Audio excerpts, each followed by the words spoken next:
Bismillahirrahmanirrahim. Assalamualaikum warahmatullahi wabarakatuh. Hamdan, salatan wa salaman amma ba'du. Adik-adik mahasiswa sekalian, melanjutkan materi sebelumnya mengenai keabsahan perkawinan, bahwasanya keabsahan perkawinan itu digantungkan kepada kelengkapan dan kesempurnaan rukun dan syarat nikah, yang mana salah satu daripada syarat nikah itu bahwa mempelai tidak sedang berada dalam larangan perkawinan. Nah, pada kesempatan kali ini kita akan membahas mengenai larangan perkawinan tersebut, ya, atau pihak-pihak yang dilarang untuk dinikahi, atau dalam pembahasan yang lain disebut dengan kemahraman. Kemahraman berasal dari kata mahram, yakni dari bahasa Arab yang secara etimologi berasal dari kata haruma yahrumu haram, yang berarti larangan dan penegasan. Orang yang mengharamkan disebut harim dan orang yang diharamkan disebut mahram. Kedua, dalam Mu'jam Al-Wasit, al-mahram dimaknai dengan dzul hurmah, yang merujuk kepada wanita-wanita yang haram untuk dinikahi. Nah, di masyarakat kita berkembang istilah yang menunjuk kepada orang-orang yang haram dinikahi ini eh, dengan dua istilah. Yang pertama mahram, yang kedua muhrim. Nah, mari kita lihat. Mahram itu ternyata tidak sama dengan muhrim. Mengapa? Karena dalam bahasa Arab, muhrim berasal dari kata ahroma yuhrimu ihroman, yang berarti orang yang sedang mengerjakan ibadah ihram, baik itu ihram haji maupun ihram umroh. Sehingga menggunakan kata muhrim seperti, oh dia bukan muhrim saya. Nah, itu tidak tepat jika yang dimaksud adalah muhrim yang merujuk kepada orang-orang yang haram untuk dinikahi tersebut. Nah, yang kedua, secara terminologi atau secara istilah, para ulama seperti Ibnu Qudamah mendefinisikan bahwa mahram adalah semua orang yang haram untuk dinikahi, baik bersifat selamanya maupun sementara waktu.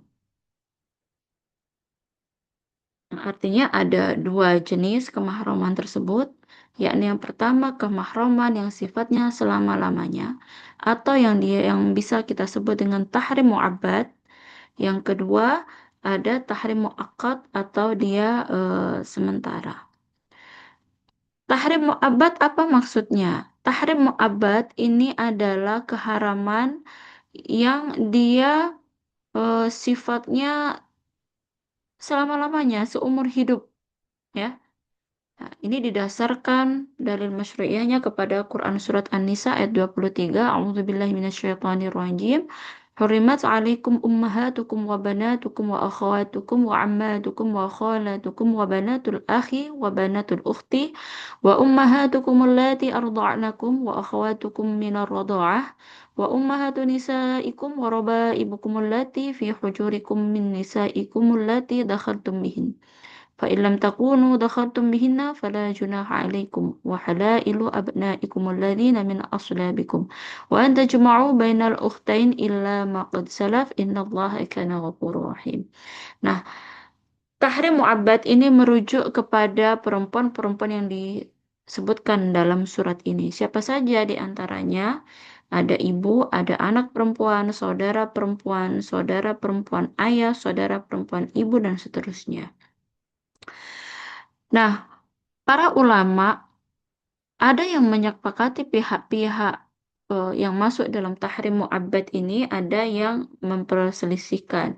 Yang disepakati merujuk kepada Quran surat An-Nisa 23 tadi. Yang pertama adalah karena adanya keturunan ataupun nasab. Apa yang dimaksud dengan keturunan ataupun nasab? Yaitu hubungan antara seorang perempuan dengan laki-laki yang masih memiliki satu nasab ataupun hubungan keluarga. Namun perlu diingat bahwa tidak semua nasab itu dapat menimbulkan kemahraman. Nah, jadi siapa saja hubungan yang dapat menimbulkan nasab? Yang pertama adalah ibu kandung sampai garis ke atas. Ini adalah yang pertama, ibu kandung sampai garis ke atas. Nah, ibu kandung adalah perempuan yang melahirkan. Nah, ini makna dari ibu kandung. Ibu kandung ini definisi kita ambil dari pendapat para ulama, dari mufasir juga dan ulama fikih. Senada keduanya menyebutkan bahwa ibu kandung adalah perempuan yang melahirkan seseorang. Nah, dan menjadi asal nasabnya. Sehingga larangan menikahi ibu itu mencakup setiap perempuan yang menjadi asal kelahiran seseorang dalam garis nasab ke atas, yakni ibunya ibu atau nenek. Jadi mulai dari ibu, ibunya ibu atau nenek, dan seterusnya ke atas. Ini keharamannya adalah selamanya. Yang kedua, anak kandung sampai garis ke bawah. Jadi tidak hanya terbatas pada anak perempuan kandung secara langsung, namun kategori ini mencakup seluruh keturunan perempuan dalam garis nasab ke bawah seperti cucu perempuan dari anak laki-laki maupun perempuan, cicit perempuan dari anak laki-laki maupun perempuan, dan seterusnya. Ketiga, saudara perempuan kandung mencakup tiga bentuk persaudaraan dalam nasab, ya, yakni saudara perempuan yang seayah seibu, jadi dengan orang tua yang sama, ataupun dia seayah saja, jadi ayahnya sama, ibunya beda, ataupun seibu saja tapi tidak seayah. Nah, ini sama-sama tiga bentuk persaudaraan ini sama-sama dianggap satu nasab dan tidak boleh untuk melakukan pernikahan selama-lamanya. Keempat, bibi dari ayah atau yang biasa disebut dengan istilah amah ataupun ibu, dari sisi ibu, bibi dari sisi ibu yang disebut khalah. Bibi dari ayah ataupun ibu ini dalam Quran Surat An-Nisa disebut saudara kandung ayah, saudara perempuan ibu, ya. Nah, ini mencakup juga dengan tiga bentuk persaudaraan, baik bibi dari pihak ayah ataupun ibu itu seayah seibu, ataupun seibu saja, ataupun bibi itu kakak perempuan ayah atau kakak perempuan ibu, ataupun adik perempuan ayah atau adik perempuan ibu. Ini sama saja. Tidak diperbolehkan, karena dia sama seperti ibu kita sendiri. Kemudian yang terakhir adalah keponakan kandung. Nah, keponakan kandung ini baik dia anak perempuan dari saudara laki-laki maupun anak perempuan dari saudara perempuan. Merupakan cabang dari saudara kandung sehingga menjadi dasar keharaman dan untuk dinikahi. Baik keponakan ini berasal dari saudara laki-laki atau perempuan seayah seibu, seayah saja ataupun seibu saja. Nah, kemudian kategori yang kedua adalah persusuan ataupun rodoah. Nah, rodoah ini apa? Rodoah ini adalah hubungan kekerabatan yang timbul akibat seorang anak yang usianya belum mencapai 2 tahun, kemudian menyusu kepada wanita lain yang bukan ibu kandungnya, sehingga air susu dari wanita yang bukan ibu kandungnya tersebut sampai kepada perut anak itu. Nah, jadi memang adik-adik sekalian, dalam rodoah ini ada syarat-syaratnya bagaimana seorang anak yang bukan anak kandung dari seorang perempuan yang menyusui dia itu dapat mengakibatkan atau dapat disebut sebagai anak susuan.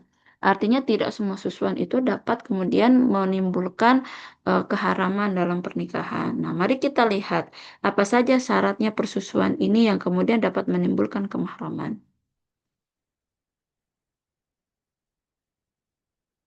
Baik, yang pertama, syarat terjadinya hubungan susuan. Penyusuan terjadi sebelum usia 2 tahun. Jadi anak yang disusukan itu usianya belum 2 tahun, belum mencapai usia 2 tahun. Kenapa? Karena hal ini didasarkan pada Quran Surat Al-Baqarah ayat 233. A'udzubillahi minasyaitonirrajim. Wal walidatu yurdi'na auladahunna hawalaini kamilaini liman arada ayyutimma radha'ah. Jadi ibu-ibu hendaklah menyusui anak-anaknya selama 2 tahun penuh. Takaran 2 tahun ini dianggap kurun waktu atau periode bagi seorang perempuan itu untuk menyusui anaknya. Ya, pertama itu. Yang kedua, susuan di bawah usia 2 tahun itu memang betul-betul mempengaruhi pembentukan darah dan daging anak tersebut, mempengaruhi pembentukan tulang dan daging anak tersebut. Nah, sehingga kemudian berdasarkan pada Quran surat ini, kemudian berdasarkan kepada temuan-temuan saya, memang kemudian susuan itu yang eh, dapat mengakibatkan kemahraman, salah satu syaratnya adalah terjadi sebelum usia anak tersebut 2 tahun.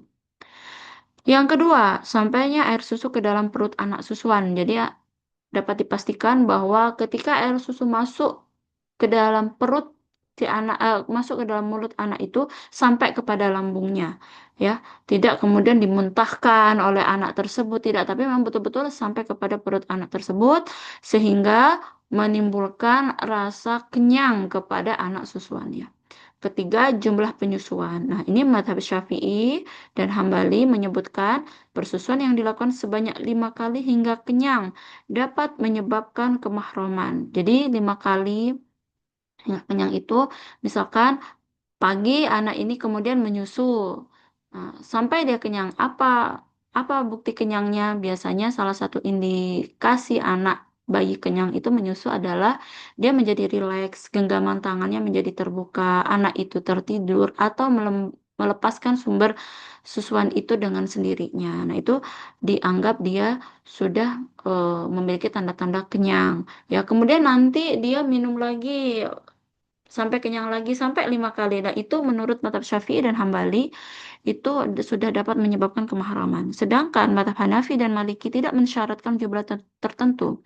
Asal air susu tersebut sampai pada perut bayi, berapapun jumlahnya, maka telah berlaku hukum kemahraman tersebut. Nah, ini ya syarat-syarat terjadinya sesusuan. Jadi, ketika terjadi susuan di luar syarat-syarat ini, maka tidak bisa kita sebut dapat mengakibatkan kemahraman. Misalkan susuan itu terjadi di atas usia 2 tahun atau air susunya tidak sampai ke perut anak itu karena dimuntahkan.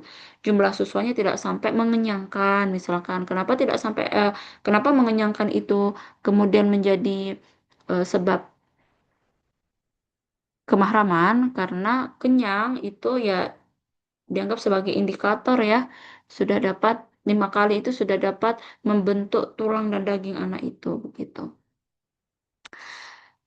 Nah, kemudian perlu diingat bahwasanya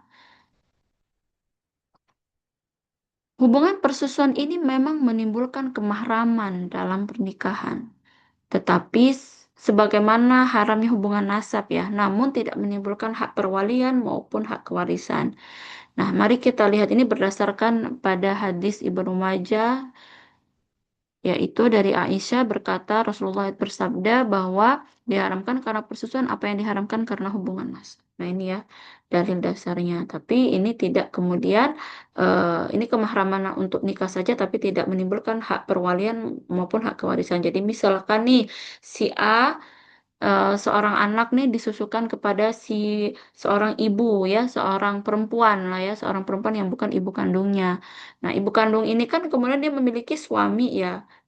Karena si anak susuan ini perempuan dan dia tidak memiliki orang tua, misalkan, sedangkan ibu susuan ini bukan karib kerabatnya, ya. Kemudian ketika ketika si anak ini tumbuh besar, dia ingin menikah dan membutuhkan wali, kemudian dia menjadikan ayah susuan tadi atau suami dari ibu susuan itu sebagai wali itu tidak bisa karena tidak ada dampak apapun terhadap itu walaupun terjadi susuan. Begitu juga dengan hak kewarisan. Nah, siapa saja sesungguhnya orang-orang yang kemudian diharamkan untuk dinikahi akibat susuan ini? Yang pertama adalah ibu susuan, ya. Jadi ibu yang menyusui, seperti Rasulullah menyusu kepada Sayyidah Halimatus Sa'diyah, maka itu timbul kemahraman ya, tidak boleh kemudian menikah dengan Halimatus Sa'diyah selama-lamanya. Begitu juga susuan. Nah, susuan yang lainnya. Kemudian yang kedua adalah ibu dari ibu susuan, karena ini jatuhnya sama dengan nenek daripada anak susuan tersebut. Yang ketiga adalah mertua ibu susuan, sama ini jatuhnya seperti nenek. Ke- Keempat adalah saudara perempuan ibu dan ayah susuan, karena serupa dengan bibi. Selanjutnya adalah anak dari ibu susuan serupa dengan saudara kandung. Dan yang terakhir adalah anak lain, anak perempuan lain yang menyusu pada ibu susuan yang sama. Jadi ini bukan anak dari ibu susuan, tapi anak orang lain yang juga disusukan eh, kepada ibu susuan yang sama, ya, itu disebut saudara susuan. Nah, pada pembahasan rodoah ini, jika timbul pertanyaan, apakah susuan yang menyebabkan kemahraman itu harus bentuknya adalah susuan yang dilakukan secara langsung atau dalam istilah modern sekarang disebut dengan direct breastfeeding, ya. Nah, itu ulama menyepakati adik-adik sekalian bahwa apapun medianya, baik itu diberikan susuan itu diberikan kepada anak dengan secara langsung dari sumbernya ataupun kemudian ASI itu diperah, dipumping, dimasukkan ke dalam media, botol, cup atau apapun sejenisnya dan diberikan kepada anak tersebut. Nah, itu tidak ada dampak yang signifikan, ya. Artinya media itu tidak mempengaruhi. Yang penting air susu tadi, kembali kepada syarat susuan tadi, bahwa si anak susuan yang meminum air susu itu usianya masih di bawah 2 tahun, kemudian air susunya sampai apapun medianya, mau dia direct breastfeeding ataupun tidak, nah itu tetap sama-sama berakibat kepada kemahraman. Nah, selanjutnya yang disepakati ulama yang ketiga adalah tahrimnya karena musaharah atau karena pernikahan. Nah, ini maksudnya bagaimana? Maksudnya adalah hubungan kerabatan, kekerabatan yang timbul akibat terjadinya perkawinan antara seorang laki-laki dan perempuan, sehingga menimbulkan konsekuensi hukum berupa kemahraman dengan sebagian kerabat pasangan tersebut. Nah, misalkan istri ayah atau ibu tiri. Nah, ini ibu tiri, jadi ayah menikah, ayah sudah memiliki anak kita, kemudian dia menikah lagi dengan perempuan lain. Sementara si ayah ini anggap saja memiliki anak laki-laki, kemudian dia menikah dengan perempuan lain. Nah, ini tidak boleh. Ini haramnya muabad antara si ibu tiri dengan anak tiri. Itu tidak dapat menikah dengan syarat, ya, terjadi ba'da dukhul. Jadi kalau ayahnya menikah dengan ibu tiri, kemudian melaksanakan dalam tanda kutip kewajiban suami istri, ya, maka berlaku kemahraman selamanya. Sekalipun si ayah tersebut kemudian bercerai dari si ibu tiri tersebut. Nah, tidak boleh kemudian si anak tiri ini menikahi mantan istri ayahnya. Apabila memang eh, berpisahnya itu tadi, ya, sebelum berpisah ini memang terjadi dukhul antara si ayah dan ibu tiri tersebut. Nah, itu, ya, sekalipun ibu tiri telah berpisah dengan si ayah baik karena kematian ayah ataupun karena perceraian, selama-lamanya tidak dapat dinikahi. Yang kedua adalah ibu mertua. Ya, mertua itu sama seperti ibu kandung. Jadi selama-lamanya itu menjadi mahram ketika terjadi akad nikah, begitu mempelai laki-laki mengucap qabiltu, tidak disyaratkan terjadi duhul antara suami istri tersebut. Asal telah terjadi ijab kabul yang sah, maka berlaku kemahraman antara mertua dan menantu tersebut selamanya. Sekalipun menantu itu anggap saja berpisah dengan si istri atau anak dari mertua itu baik karena kematian ataupun karena perceraian, tetap itu tidak dapat menghapuskan kemahraman. Yang selanjutnya adalah anak tiri dengan syarat orang tuanya ba'da dukhul, sama seperti tadi, ya, yang tadi ibu tiri, yang ini anak tirinya dengan syarat orang tuanya ba'da dukhul. Namun jika belum terjadi dukhul, sudah berpisah, maka jumhur ulama menyepakati tidak terjadi kemahraman antara anak tiri dan ayah tirinya. Nah, ini sebaliknya kayak tadi, ini menantu yang terakhir tidak terdapat syarat ba'da dukhul, asal terjadi ijab kabul maka timbul kemahraman antara menantu dan mertuanya selamanya. Nah, ini adalah tiga tiga kategori ini, teman-teman sekalian, ini yang menjadi eh, tolak ukur, ya, atau kategori dalam yang disepakati oleh ulama tentang tahrim kemahraman yang sifatnya selama-lamanya. Namun ada pendapat yang kedua, yakni yang diperselisihkan, yaitu zina dan li'an. Zina itu maksudnya seperti apa? Kenapa zina itu kemudian diperselisihkan gitu ya? Imam Syafi'i dan Imam Malik berpendapat bahwa zina dengan seorang wanita tidak menyebabkan haramnya menikahi ibu wanita tersebut atau anak wanitanya. Sedangkan menurut Abu Hanifah, Sauri dan Auza'i berpendapat bahwa zina menyebabkan keharaman.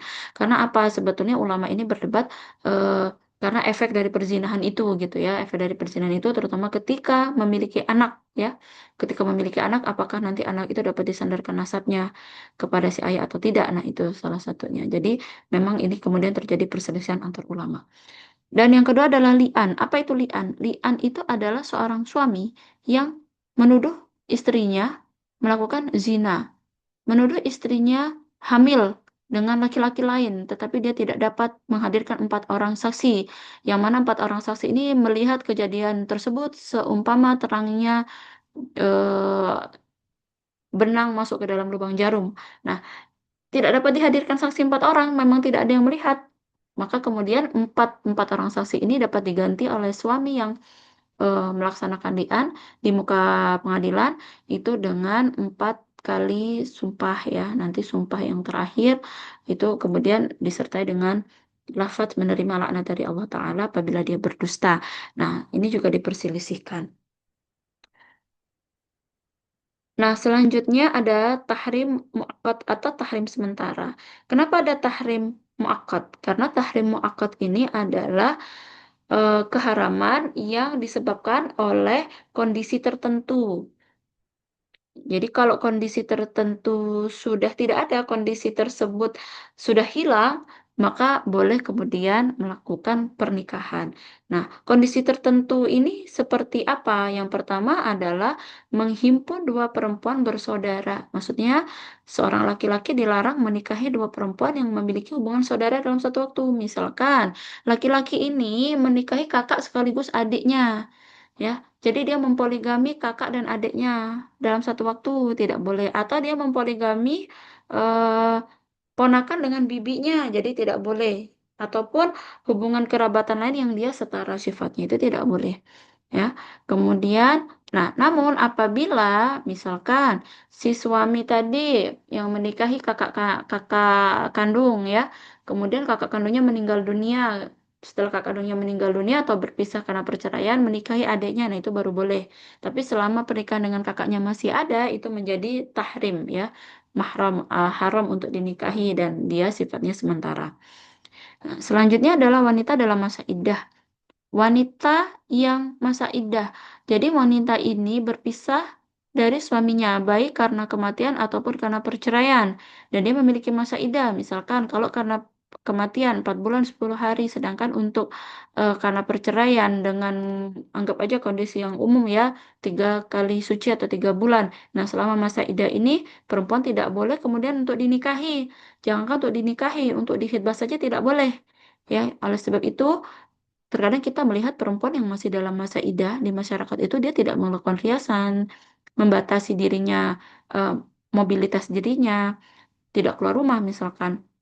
Nah, itu juga karena untuk menghindari ini ya, ada ketertarikan dari lawan jenis, kemudian dia melakukan eh, penghitbahan atau kemudian meminang untuk menikah, itu ya tidak boleh.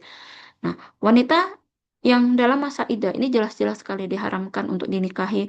Ada hadis Nabi yang menyebutkan tidak boleh kita eh, menanam menanam benih pada kebun yang masih milik orang lain. Nah, itu ya. Jadi tidak boleh. Adik-adik sekalian, ketahuilah bahwa pernikahan yang dilakukan di masa idah itu adalah pernikahan yang haram. Jadi apapun alasannya tetap masa idah harus diselesaikan dulu baru kemudian dilakukan peminangan dan dilakukan pernikahan. Yang ketiga adalah tidak boleh menikahi istri orang lain karena Islam itu tidak mengenal adanya poliandri. Begitu juga dengan hukum di Indonesia ya, itu tidak mengenal adanya poliandri.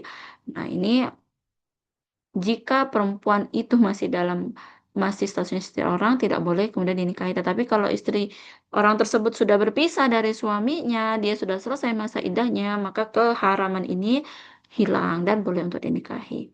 Selanjutnya adalah wanita yang sedang ihram, baik ini ihram haji maupun umrah, dari mulai dia membaca niat, mikot, kemudian sampai dia tahallul. Nah, itu tidak boleh dilangsungkan pernikahan. Boleh dilangsungkan pernikahan sebelum ihram dilakukan ataupun setelah ihram dilakukan. Itu ya. Kemudian yang selanjutnya adalah pezina sampai dia bertobat. Dan yang selanjutnya adalah musyrikah, yaitu orang-orang yang berbeda agama dengan kita. Nah, ini juga terdapat perbedaan pendapat. Nah, ulama kontemporer menyepakati bahwa ahlul kitab dengan kondisi saat ini ya, yang sangat jumlah populasi perempuan yang sangat banyak, ibaratnya mau mencari perempuan yang seperti apa dalam Islam itu sudah ada gitu ya, dan dakwah Islam dengan cara menikahi non-Muslim itu juga untuk saat ini sudah tidak terlalu apa istilahnya, ada alternatif cara dakwah yang lain begitu. Nah, ini ulama kontemporer sepakat bahwa memang tidak tidak diperlukan ya menikah beda agama dengan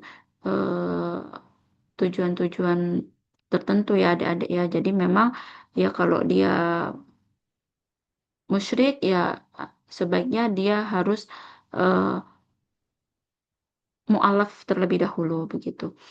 Nah, ini juga sama seperti di Indonesia ya, regulasi Indonesia juga tidak mengizinkan pernikahan beda agama karena setiap agama di Indonesia itu dia memiliki ketentuannya masing-masing sehingga dia tidak menerima pernikahan beda agama, kalaupun ada agak sulit untuk dilaksanakan di Indonesia.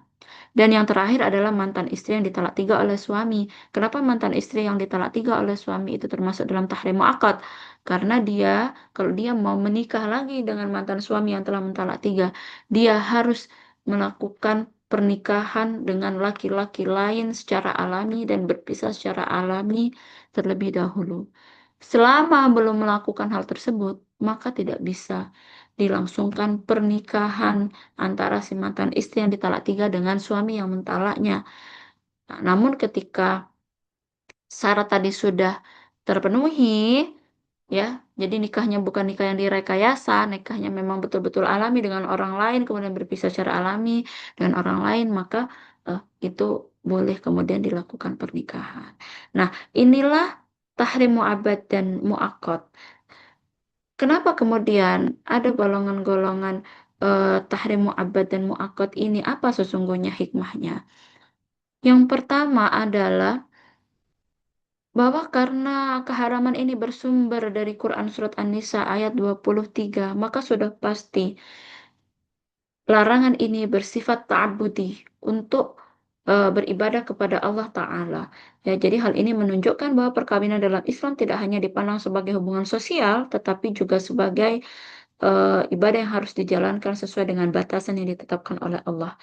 Kepatuhan terhadap larangan tersebut mencerminkan nilai ketaatan kepada Tuhan, sekaligus menjaga ketaatan kehidupan yang selaras dengan maqasid syariah. Yang kedua, merupakan bentuk dari hifdzun nasab atau perlindungan nasab. Dalam Islam kita tahu bahwasanya nasab memiliki kedudukan yang penting karena dari nasab ini dapat menentukan hak waris, kewalian dalam perkawinan, serta tanggung jawab keluarga. Oleh karena itu, larangan menikahi kerabat dekat ini bertujuan mencegah kerancuan hubungan kekerabatan dan menjaga keteraturan sistem genealogis dalam masyarakat. Dan yang ketiga adalah menjaga kehormatan dan martabat keluarga atau dalam maqasidus syariah dikenal dengan hifdzul irad, yaitu menjaga kehormatan. Jika perkawinan dengan kerabat dekat diperbolehkan, maka hubungan keluarga itu biasanya akan terjadi tumpang tindih yang tidak jarang akan terjadi konflik keluarga ya. Nah, itu dapat merusak etika, kesopanan dalam keluarga tersebut. Nah, syariat telah jelas menetapkan batasan tersebut agar relasi antar anggota keluarga tetap berada dalam koridor rahmah atau kasih sayang dan terhindar dari konflik moral. Dan yang terakhir adalah perlindungan eh, dan yang keempat, maaf, yang keempat adalah perlindungan terhadap harmonisasi keluarga dan tatanan sosial karena memang pernikahan ini tujuannya adalah untuk membangun sebuah keluarga yang harmonis ya, yang sakinah mawaddah warahmah. Dia merupakan ibadah terpanjang. Kemudian perkawinan ini dalam lingkup kerabat dekat berpotensi menimbulkan apa yang saya sebut tadi dengan istilah tumpang tindih peran, konflik dalam keluarga, sehingga kemudian syariat membatasi ya, walaupun kemudian di sisi lain ya syariat memang menganjurkan pernikahan dengan beda-beda suku ya agar tercipta tatanan sosial untuk memperluas relasi sosial sehingga turut menjaga kohesi masyarakat yang harmonis. Itu ya, jadi memang dihindari pernikahan-pernikahan yang memiliki jarak nasab dekat ataupun jarak relasi eh, menghindari relasi tumpang tindih peran dalam keluarga tersebut. Dan yang terakhir adalah perlindungan terhadap kesehatan. Nah, hubungan saudara kita kenal ya dengan istilah incest misalkan. Nah, ini yang dihindari oleh agama. Ternyata agama sudah mewarning ini dari lama adik-adik sekalian. Jadi memang selain pertimbangan sosial dan moral, larangan perkawinan dengan kerabat dekat juga berkaitan dengan aspek kesehatan dan genetik. Perkawinan antar kerabat dekat berpotensi meningkatkan risiko munculnya penyakit atau kelainan genetik akibat kesamaan faktor hereditas. Oleh karena itu, ketentuan ini pandang memiliki relevansi dalam menjaga kualitas keturunan, sehingga kesehatan generasi mendatang sekaligus dapat memperkuat hikmah syariat dalam mewujudkan kemaslahatan manusia. Nah, itu ya, kurang lebih seperti itu. Silakan dipahami dan dicatat apapun yang telah saya sampaikan. Mungkin apabila ada yang kurang jelas, dapat di-drop pertanyaan eh, pada grup WhatsApp. Nanti akan Ibu respon. Terima kasih. Wallahu a'lam bishawab. Assalamualaikum warahmatullahi wabarakatuh.